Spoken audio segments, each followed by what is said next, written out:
Hey, welcome back. So we're going to do something a little bit different this week and next. I wanted to focus on the holidays, designing for the holidays, decorating for the holidays, um, because there's so much that happens in the span of a few weeks, and it can be really beautiful, and sometimes it can also be really triggering depending on what's going on. With your family, what trauma you might be have experienced during the holidays, bereavement anniversaries, and all kinds of things. Some people may have gone no contact. It can be a beautiful time, but it can also be a really stressful time for many. And so I wanted to talk to you guys today, again, this week and next. I actually have two parts, but each of those parts is probably going to be broken down into also two parts because there's so much information. Um, I'm really hoping that this information will help you in the current holiday and future holidays to come. So please feel free to bookmark this.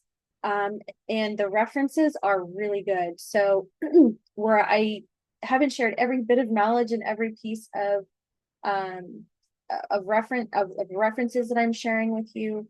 You can take an even deeper dive and get even more information from those sources. And I absolutely recommend that you do some really good stuff in that research. So if you want to have like a detailed references list for me, let me know. Otherwise, feel free to screenshot the references from the presentation here that I'm going to be sharing in a moment, because those are really good references. But we want to talk about the first part of this presentation. We're going to be talking about trauma-informed design over the holidays. And the second part of this presentation, we're going to be talking about neurodivergence and supporting neurodivergence over the holidays as well. There's a lot of overlap. There's a ton of overlap, but they're two different topics, and I wanted to cover all of it for you so that we can all support each other through this holiday time. And if you have family members who are neurodivergent, if you are experiencing bereavement or any kind of trauma response over the holidays, or if anyone you know and love about know and love is experiencing those kinds of things, I'm hoping this is really going to help you. So let's dive right in. And you might have seen a fluffy tail. That's one of my fur babies just saying hello. Hi. So let's jump right in. I'm going to share a presentation and let's see here. But yeah, this is part one. And again, if you're new here, my name is Katie Titi, and I am a built environment strategist. I specialize in trauma-informed design and lots of other related things. I won't go through the whole list of resume items with you, but I will tell you why, why you're in the right spot if you're looking for this type of information. Who am I? I'm the founder of Soul Sanctuary with over 10 years each in corporate interior design, workplace strategy, and personal development coaching. I help entrepreneurs and lots of different folks. Don't have to be an entrepreneur, but that tends to be my focus. I help entrepreneurs and others transform both their space and themselves. My trauma-informed approach blends strategy with soul. So you don't just redesign a room or space, you create a sanctuary that heals, inspires, and amplifies your gifts as a sensitive solopreneur. You don't have to own a spa or retreat to do this work, although that definitely helps. Sometimes we're creating retreats within an existing space, and that's awesome too. So if you're ready for a space and business that grow with you, you're exactly where you're meant to be. And welcome. Okay, let's dive right into the content. So the overall vibe, again, part one, trauma-informed and neurodiversity affirming spaces. The purpose of this presentation, again, holidays are often marketed as the most wonderful time of the year. So magical, right? But data shows sometimes it's the opposite. We see spikes in drunk driving deaths in December, increased cardiac events and ER visits. There's often heightened grief associated with bereavement anniversaries and missing family, missing loved ones over the holidays. Sometimes there's even estrangement, and sometimes there's even domestic violence where stress can run high. So there's a lot of really tricky things also happening over the holidays, and we want to be mindful of those as well, which is why I call this presentation Mindfully Merry. So welcome. In addition, sensitive and neurodivergent systems can experience the holidays as sensory and emotional ambush, not a break. and actually big sense of overwhelm for a lot of neurodivergent folks with lots of lights and bright colors and lots of activity can be extremely stressful and triggering. As designers and hosts, we can shape environments that buffer and not amplify that stress. So that's what we're trying to do. Okay. Let's talk a little bit about holidays, trauma, and the invisible load that so many of us carry. Holidays combine disrupted routines. Think about travel, shopping, busy places, Black Friday crowds, like all kinds of activity, right? Financial and social pressure as well, with gift giving, alcohol, travel, crowded spaces. And for many people, this time is layered with, again, bereavement, loss anniversaries, family estrangement, or having gone no contact, past accidents, emergencies around the holidays, those kinds of things. So trauma-informed design asks us, what might this space feel like to nervous systems already on high alert? Because the holidays are stimulating for everyone, but they're especially stimulating for those with trauma or neurodivergence. So let's talk a little bit. These are some not happy statistics, but I need to share them because they're important. Drunk driving in holiday roads. In December of 2019 through 2023, more than 4,900 people were killed in alcohol-impaired crashes in the United States. 1,038 of those deaths occurred in December of 2023 alone. In 2023, alcohol-impaired driving accounted for nearly 1/3 of U.S. traffic crash fatalities. And alcohol is involved in 34% of fatal crashes during Thanksgiving week and 37% during Christmas week, compared to 29% on an average day. So, unfortunately, the statistics show that drunk driving and traffic fatalities, traffic-related fatalities, show an increase during some of the holiday season, which is really unfortunate and sad. So holiday travel environments carry elevated risk before anyone even walks through the door or out the door. Events that require late night driving and alcohol are slightly elevated. Well, I don't know if it's slightly, they're an elevated baseline risk, designed for earlier endings, rideshare coordination, sober driving norms, or if you can accommodate guests, allowing for accommodating guests, sleepovers, or local hotels wherever possible can be helpful too. Heart attacks are also increased during the holiday season, and heart-related health issues. So a large Swedish registry study, this is over 280,000 cases, 37% higher risk of heart attack on Christmas Eve peaking around 10 p.m. Wow, that is a wow. 15% higher risk on Christmas Day, 20% higher on New Year's Day. Earlier cardiology work also found that cardiac mortality peaks around Christmas and New Year's, a pattern nicknamed Merry Christmas Coronary or Happy New Year heart attack phenomenon. And even though people make light of those situations, they're very serious and very sad for the people who experience them and the people whose family members might be implicated by them. So something to be mindful of as far as food and alcohol consumption, which is heightened during those periods for a lot of people. Holiday environments often layer rich foods, alcohol, emotional intensity, crowding, and late nights. Trauma-informed design treats this as a physiological load, not just stress. We talk about anniversary reactions. Research on widowed adults shows spikes in grief, anxiety, and depression around significant dates, anniversaries, birthdays, holidays. And even though this video is being recorded in December of 2025, a lot of the stuff in these presentations can apply to other holidays too. When big holidays come around and we might normally spend them with family or loved ones, it can bring up a lot of feelings around anxiety and depression and bereavement. For those who might be missing, whether it could be estrangement, again, it could be loss, and those kinds of things. So definitely important to be mindful of for those who are going through those kinds of experiences and feelings. The National Center for PTSD also notes that anniversaries of traumatic events can trigger distress, worry, panic, and intrusive memories, sometimes without the person immediately realizing why. So a lot of people are having these triggers and feelings based on the time of the season, again, how this is marketed, and what they may or may not have access to as far as family, community, loved ones, etc.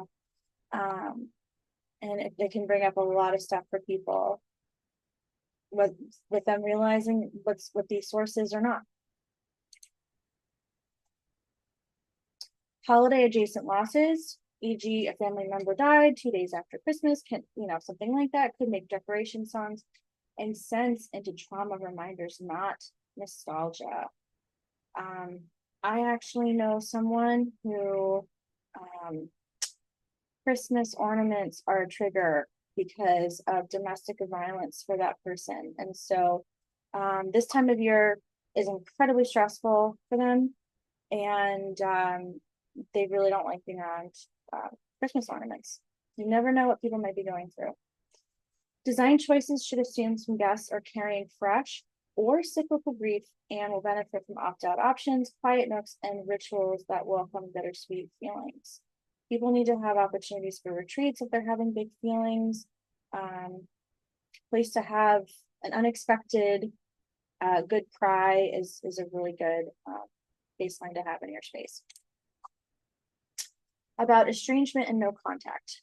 A Cornell-linked study summarized by Greater Good Science Center shares that about 27% of adults are estranged from at least one family member. That's a lot of people. Around 26% of fathers are estranged from an adult child. 11% of mothers have little or no contact with an adult child. Psychologists also note that family estrangement is often tied to abuse, neglect, addiction, or chronic conflict, and holidays intensify distress as cultural messaging centers happy families. Well, there are a lot of happy families out there, and there are some not so happy families, so that is something to keep in mind. Continuing on the theme of estrangement and no contact pain, visuals that assume everyone goes home for the holidays can be alienating and unhopeful. Trauma-aware design normalizes chosen family, quiet holidays, and solo celebration as equally valid. Domestic violence, actually, let's pause here. How are we doing on time? And a quick reminder to anyone watching, if I'm not talking fast enough for you, especially my ADHD peeps on here, you can speed up this video, just an FYI if you didn't know that already. I like to think I talk fast enough, but if I'm not, then speed it up. But let's actually, this is going quicker than I thought. So let me actually, I'm going to keep going. I thought we would break in between this, but let's just keep going. I think we're good on time. Okay, so let's talk about domestic violence and family violence. And by the way, apologies if you can't see my face. It appears that it blinked out my face, but you can still see my slide. So we're going to keep going. Okay. So domestic violence organizations and health systems report holiday spikes in calls for help. Some data showed 20 to 30% increases in calls to domestic violence helplines during holiday periods. Analysis of US crime data have found certain holidays with much higher than average domestic violence reports, especially New Year's Day. Why might this be, you ask? Heightened stress can cause heightened dysregulation, and that's that's never an excuse, but it starts to explain what the baseline might be for folks um to unfortunately start expressing that way. So contributing factors include, I talked a bit about dysregulation, but financial stress, again, with the holidays, we got gift giving, there's alcohol use, increased alcohol use for some folks, forced proximity and family conflict. I don't know if you remember this, but during the pandemic, there was a lot of concern from human rights groups about the forced proximity caused by stay at home orders, and how that was unfortunately for a lot of folks probably going to drum up some additional domestic violence concerns. So forced proximity and family conflict can absolutely drive up domestic violence, which is super unfortunate, and it does happen. So design tie-in.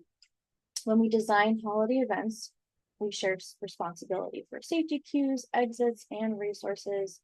Our trauma-informed space signals, we can leave, we can step away, we can go to a refuge, and help is available. So if you know anyone who has experienced domestic and or family violence, it can be really helpful for you to have solid places of refuge or just an easy exit plan for friends and family. And of course, no pressure to stay. That is so key. That is so key for folks who've experienced this. My cat says hello again. Hi, well, come here. All right, so part one, let's wrap on some design implications. For trauma-informed design news for the holidays, assume that there are a lot of mixed emotional realities for folks that just span the gamut. Put up signage, scripts, or just signal in whatever way that works for you and your people, to normalize grief, normalize overwhelm, and quiet holidays.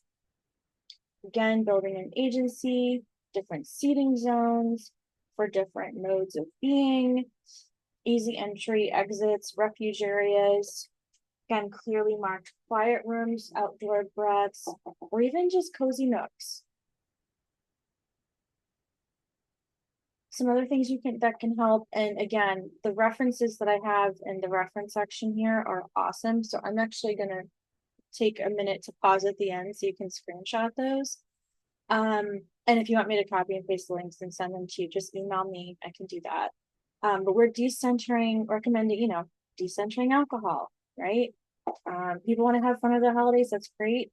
Do it safely, do it mindfully, and we can decenter it, right? People, people can also, a side note, people can also get sick from